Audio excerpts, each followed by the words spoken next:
ऐसे कैसे उससे प्रपोज कर दूं मामा? अभी तो मैं ये भी नहीं जानता कि वो मुझे पसंद करती भी है कि नहीं। तो भाई मालूम करो ना, इतने दिन से तुम वहां हो, तुम्हें अभी तक तो ये बात मालूम हो जानी चाहिए थी शाहजैन। अच्छा, और वो कैसे?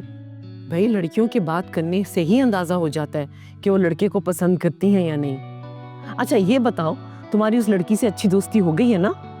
बस मुझे लगता है दोस्ती, और क्या कहूँ मैं। तो फिर ऐसा करो कि तुम उसको घुमाने ले जाओ, जैसे ही मौका मिले उसे प्रपोज कर देना। अच्छा, देखता हूँ। देखता नहीं हूँ शाहजैन, तुम्हें ऐसा ही करना है।